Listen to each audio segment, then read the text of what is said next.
So, hello and welcome to yet another powerful session. And today we are going to discuss all you need to know about personal finance. So, if you stay with me for next 30 to 45 minutes, everything you need to do in your life to make your personal finance better is covered in this particular session. Yeah, so grab your pen and notepad and let's start with some powerful concepts which you need to know even before we jump into the principles. Yeah, so the first point is very important in terms of understanding why personal finance is needed.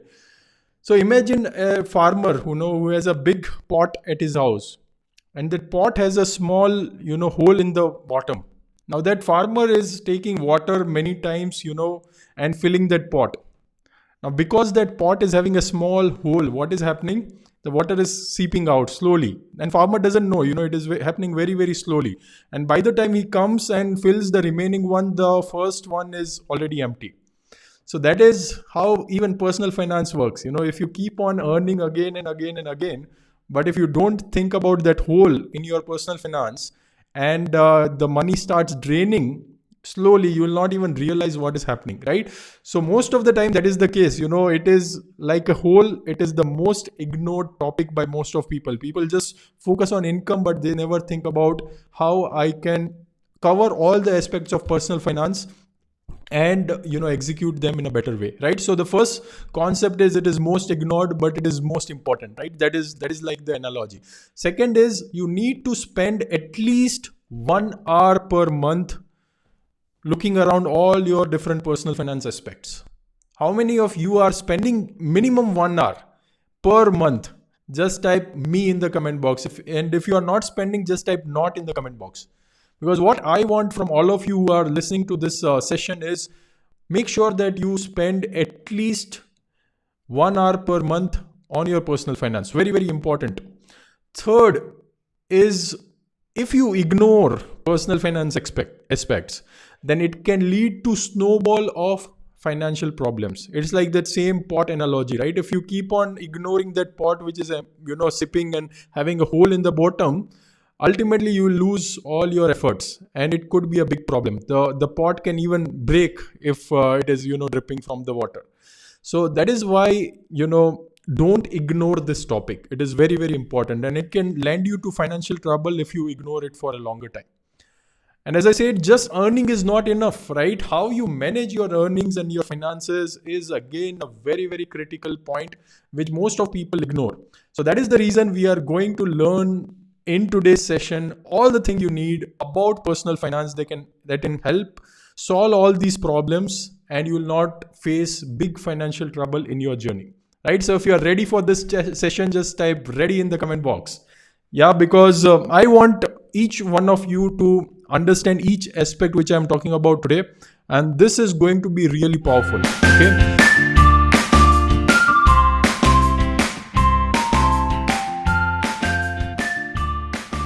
So what all areas we are going to cover? We are going to cover 5 areas in your personal finance journey.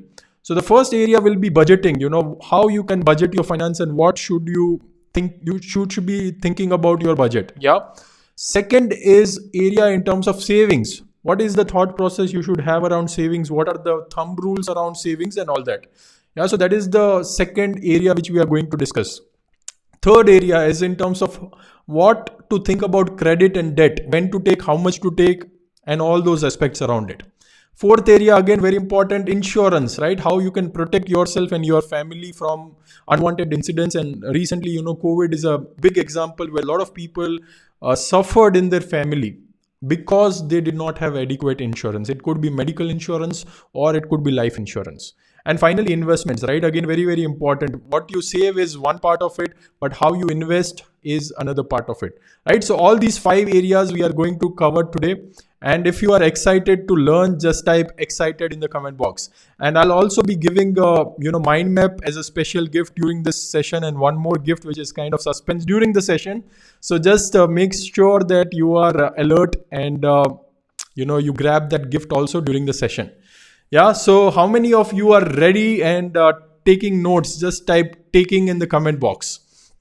So now what I'm going to do is I'll dissect 10 principles around personal finance which you should be focusing around in your journey. and make sure it is more like a checklist, right? So you need to make sure that you cover each and every aspect. So 5 areas which I've mentioned, I'm actually covering all those 5 areas into different aspects. Yeah, so that is what we are going to do in next 30 minutes or so. And if you have any questions, you can just type in the comment box, and I'll try to cover as many as question as possible also. But this is going to be very powerful, and I've covered all the different aspects you need in terms of personal finance in this particular video. Yeah, so let's dive in and let's jump into the mind map again, covering the first principle.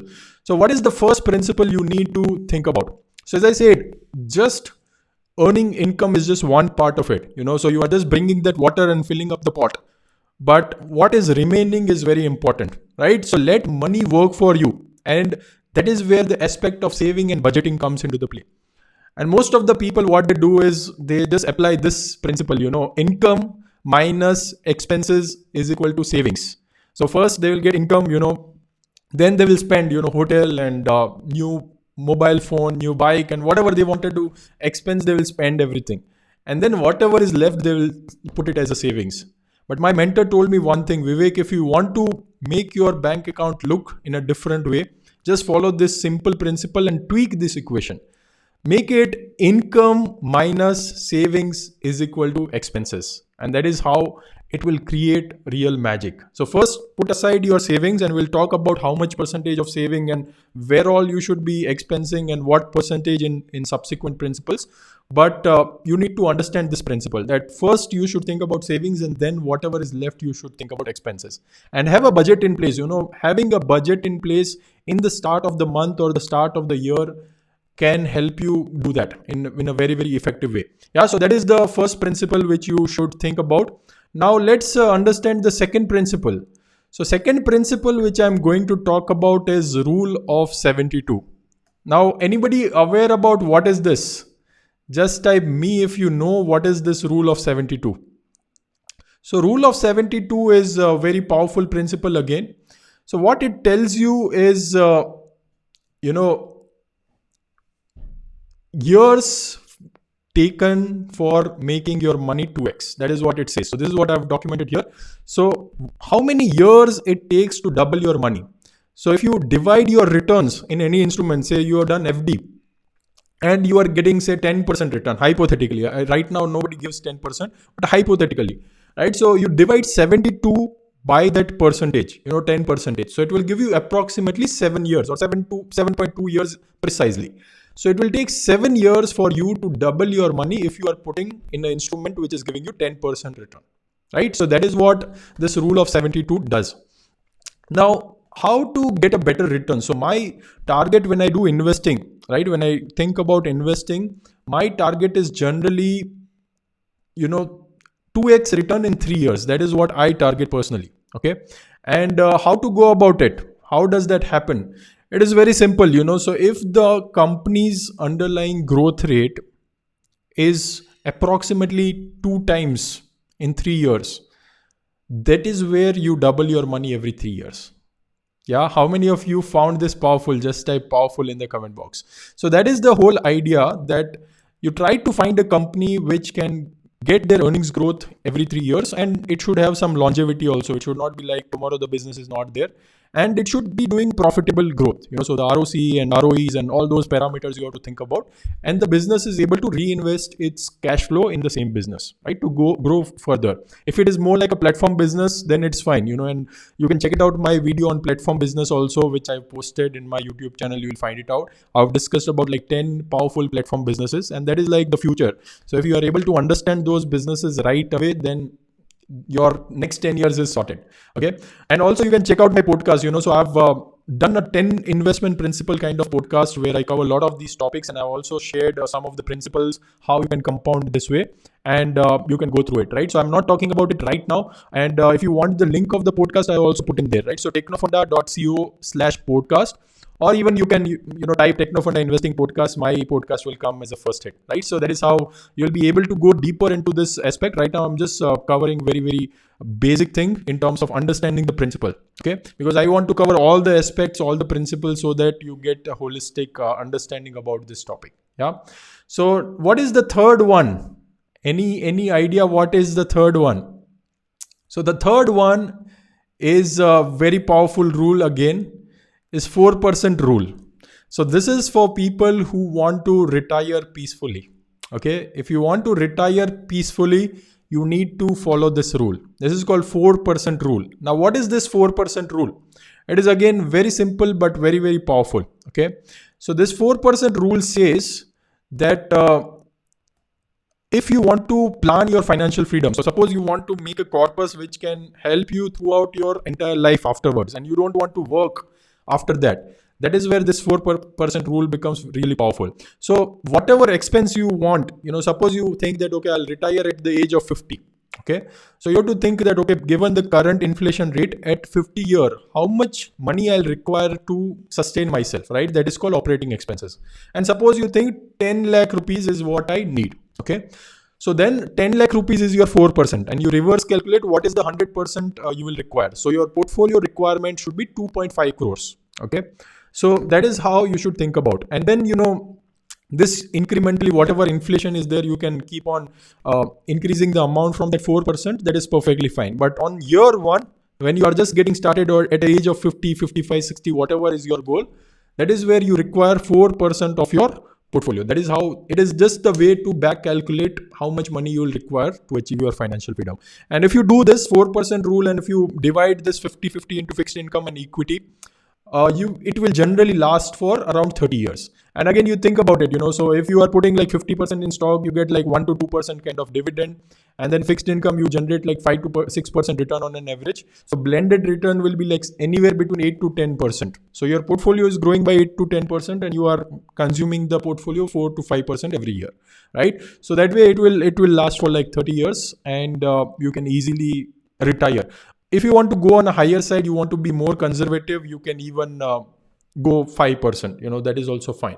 So 5% is like slightly higher amount which you need to pull out, and your corpus will be slightly more higher. Yeah, superb. So let's go into the fourth principle, which is very powerful again, asset allocation.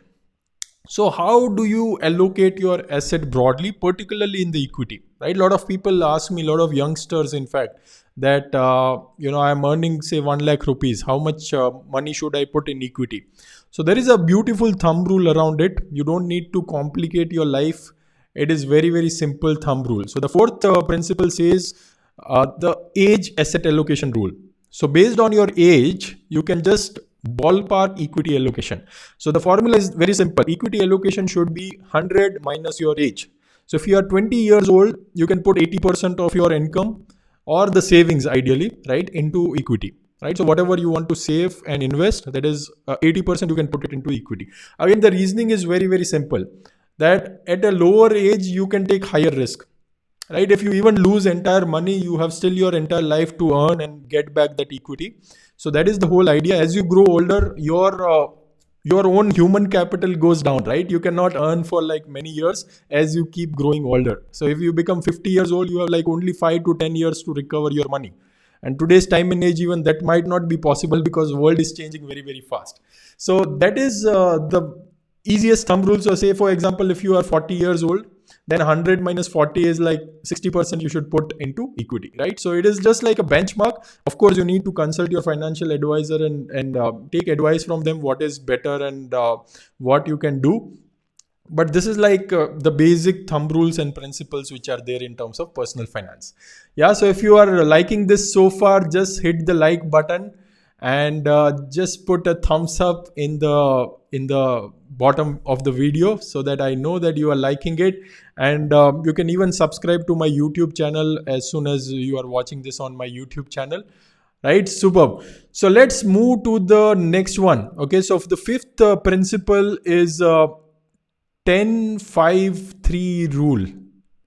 How many of you know about this rule, 10-5-3 rule? Anybody has anytime seen this 10-5-3 rule? So I'll tell you about it. It is really very, very, very powerful, very simple concept, but very powerful. So all the concepts, in fact, whatever I'm discussing, these are very powerful principles. And yeah, just be alerted. Anytime I'll share the gift also with all of you, two gifts. So one I'll share anytime soon, and then again one more I'll be sharing. So the fifth principle tells about 10-5-3 rule. So it is about return expectations. Okay, that on an average from equity you should have like around 10% return expectation, and generally these rules are built in like advanced economies. For India, it could be like even 15% because here the GDP growth rate is higher, the inflation is higher, so you can even keep 15-5-3. But this is like the standard rule which is out there. 5% is fixed income, right? So your FD or debt or whatever, you should expect on an average around 5%. And 3% into savings rate, right? Which is like kind of obvious, and day by day the savings rate are also decreasing. So that is like kind of very, very obvious when it comes to this rule. Now, the next rule which I'm going to talk about is very critical. Okay, very, very critical. So listen to this carefully, take a lot of notes, because I've seen most of people ignore this rule. Okay, so I don't want you to get into that category because you are here live with me. I want all of you to take a note of this and implement this in this week itself. Okay, within 5 days I want you to implement this rule. So this is called sixth rule on emergency. Okay, and a lot of people have seen during the COVID times, during different emergencies like lockdown, or even somebody has in the family having medical condition or job loss, they are clueless what to do. Okay, their entire lifestyle goes for a toss. They don't even have money to pay rent, they don't have money to pay tuition fee of the kid, they might not even have money to pay their EMIs. That is the kind of situation I've seen for people who are not following this rule. So make sure that you are not falling into this category, right? So the sixth rule in terms of emergency is this, that you need 6x amount, right? So it's called 6x rule. A lot of people even follow 3x, but I believe in 6x because personally I'm very conservative person. So you need to have 6 months of monthly income as a reserve in the emergency fund. Okay, so this is first step. Second step is use this fund only and only for your emergency. So if you want to buy a car, don't use this fund. If you want to make a home down payment, don't use this fund. If you want to make donation of your kid, don't use this fund. Okay, only and only use this fund in real emergency. And real emergency is like job loss, or there is a serious medical condition, there is family emergency, where you cannot compromise in any way, right? It is like really critical, really emergency situation. And a lot of people ask me about this, that where to park these funds, whether I should put into FD, should I put into stocks, should I put into bonds, what should I do?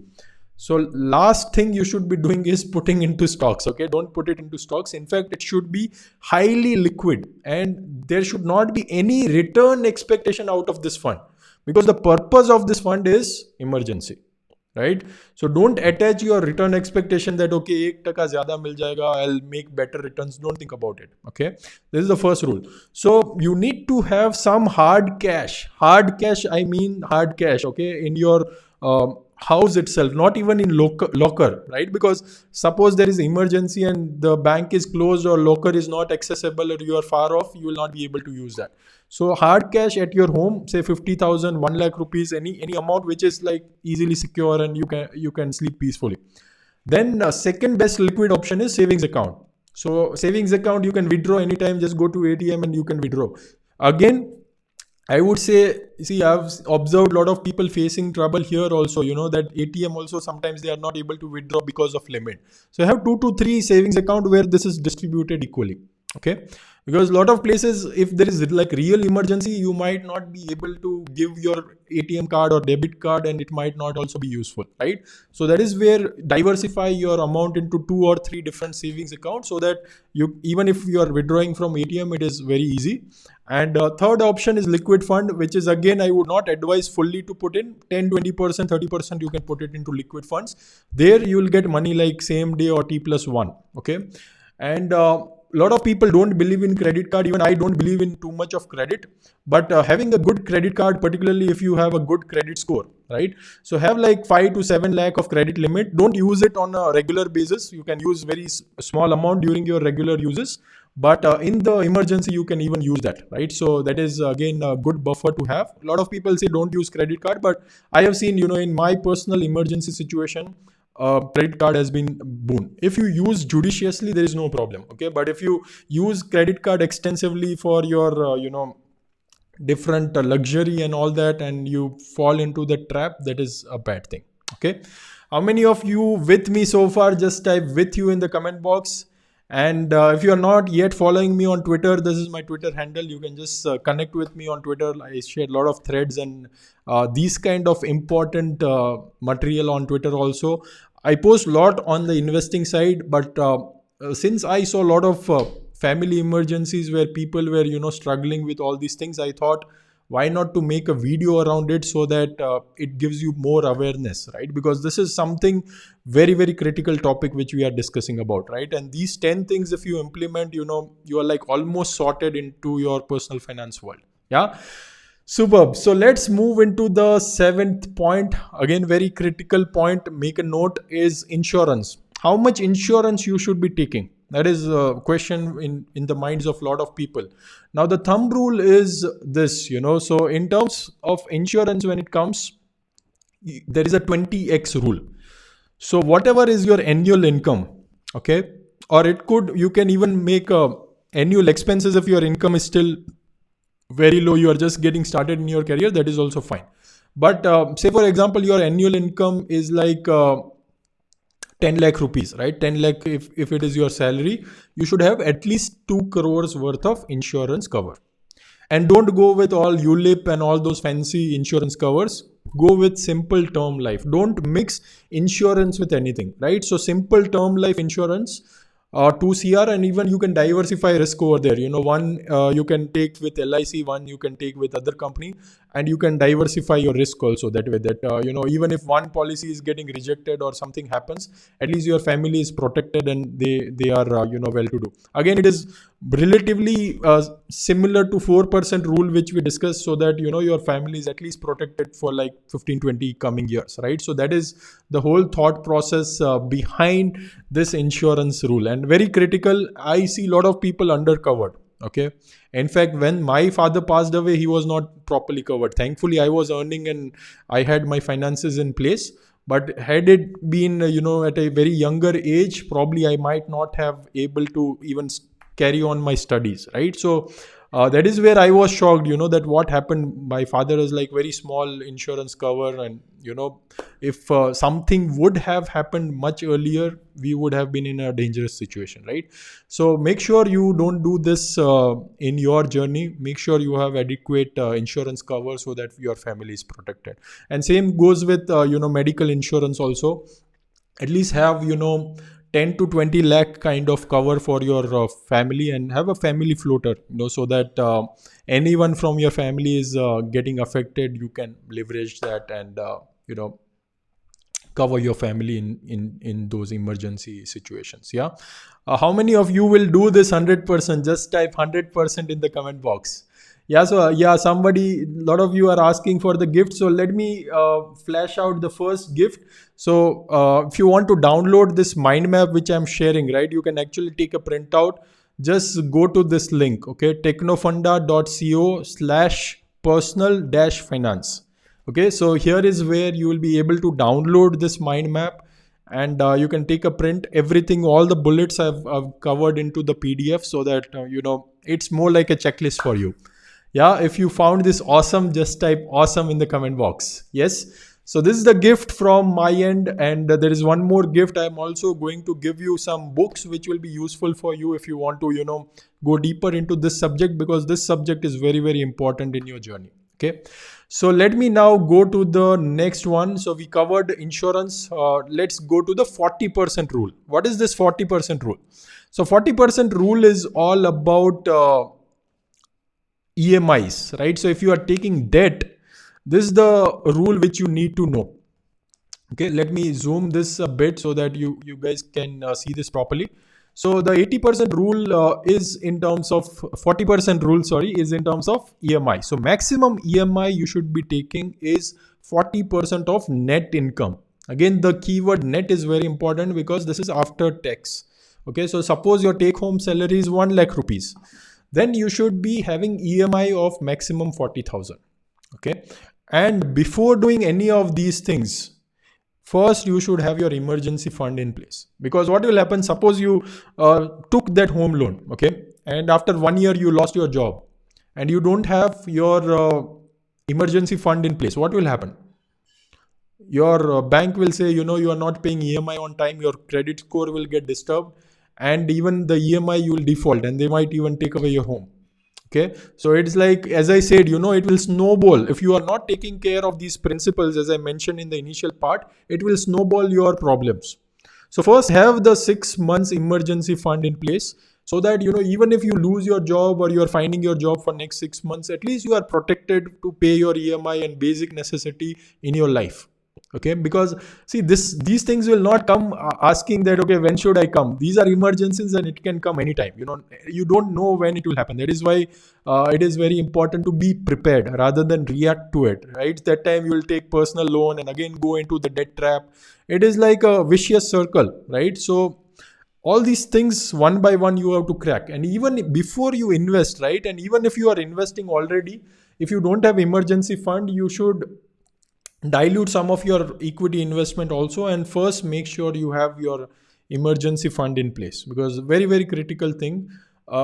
Before anything else, you should have that. Okay, now the next rule is very important again, is rule in terms of how you should be allocating your expenses, right? So this rule will tell you, if you are earning say 100 rupees, where should you bifurcate your income, right? So it is called 50-30-20 rule.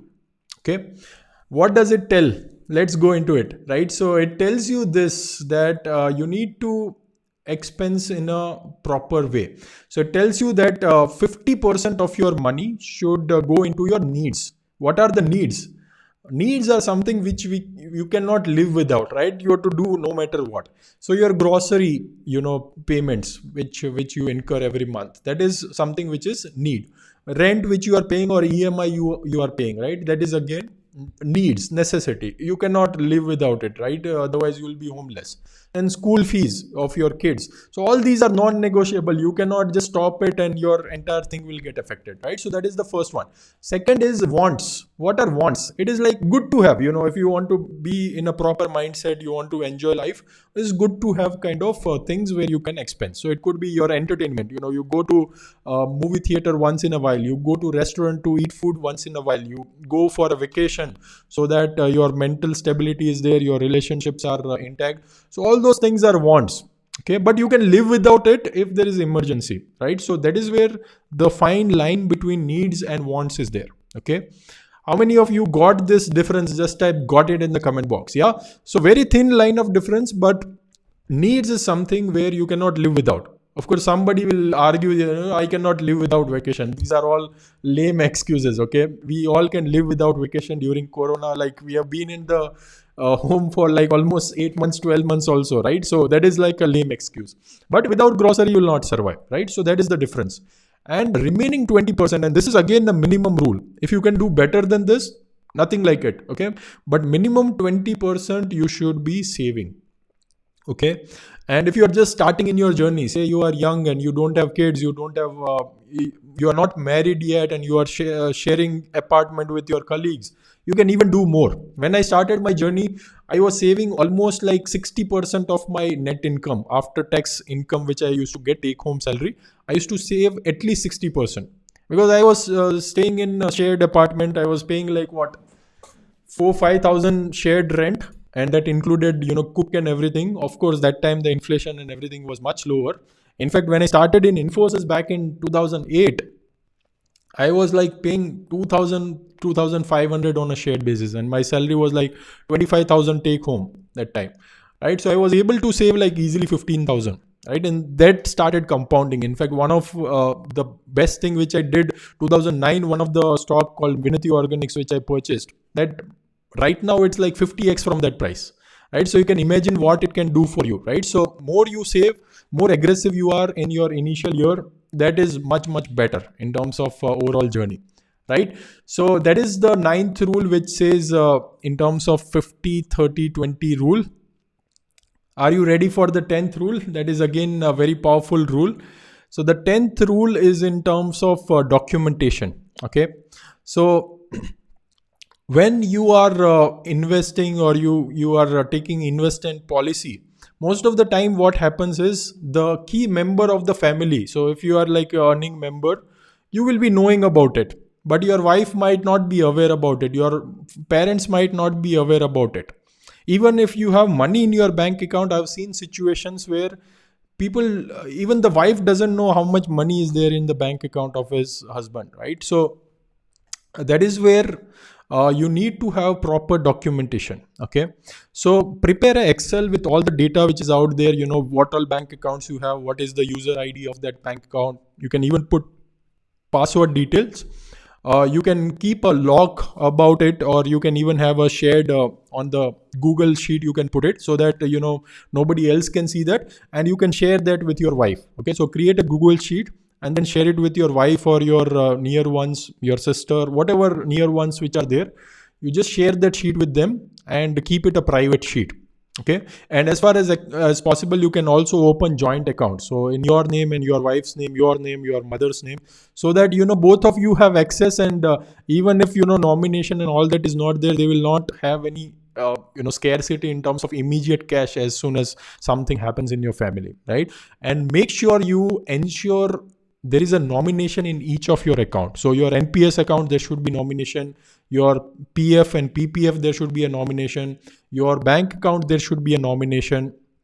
And have a soft copy, so take a picture or scan it and have a PDF in a Dropbox folder. Keep that folder private to you, and share that with your near ones, right? So that folder should be accessible again like that Excel with your wife or your near ones, so that in case of any emergency, they can access all those documents, PDF files, and they can give that proof as and when required.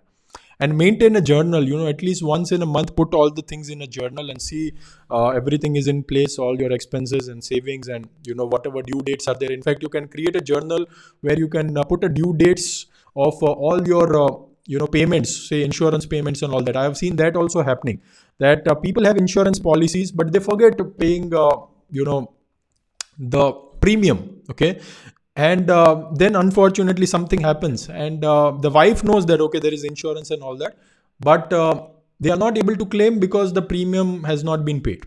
Okay, that is the last thing we want, right? So make sure you have that also in place. How many of you are finding this very valuable? Just type valuable in the comment box. Yeah, this is very valuable things which I've told you. So 10 principles. And one more thing, as I mentioned, the cool gift. So I'll be taking a masterclass on compounding. So if you want to know more in terms of how to grow your money and how to compound your money, if you are somebody who is not yet in my community, this is where you can even learn. Just bookmark this link. If you're already registered, it's perfectly fine. And this is where I'll take you through the journey of compounding and how you can maximize on the income front. So today what we discuss is after income is generated, what all things to do. But that is where more on income and investing I'll be discussing. Yeah. So that is the gift. And what I'll be sharing now also is in terms of the books which are there, right? So this is the two gifts which I mentioned. The first one is Mind Map. If you are not yet downloaded, go to this link, technofunda.co/personal finance. I'll also probably post the link below this video afterwards. And second is masterclass on compounding, as I mentioned, which is technofunda.co/live. And if you want to read more in terms of books, just go to this link, technofunda.co/finance, right? So here is where I have bookmarked all the important books on personal finance. So one book is Richest Men in Babylon. It's very, very beautiful book. I think it will cost less than 100 rupees in the paperback. Also, if you buy Kindle, it will be like sometimes free on Kindle Unlimited or 10 rupees or so. But it is in a form of story, right? It's a form of fable where this author is explaining all these powerful principles about personal finance. Second is Rich Dad Poor Dad. Personally, it has changed my perspective in terms of thinking about money. Very, very powerful book. Third, which has recently come in, is Psychology of Money. Right, again, a very good book. Definitely must read. I've just finished that some time back. $1 Million Habits, again, amazing book. Then Money Master the Game. So if you want to achieve financial freedom in your life, and if you want to generate those layers of passive income, this is by, I think, Tony Robbins. Very good book. So all these 5 books, if you want to explore, just go and check it out over here, technofunda.co/finance. I've just bookmarked all those books over there, so that you can find it at one place. Okay. So yes, that is pretty much in terms of what I wanted to share.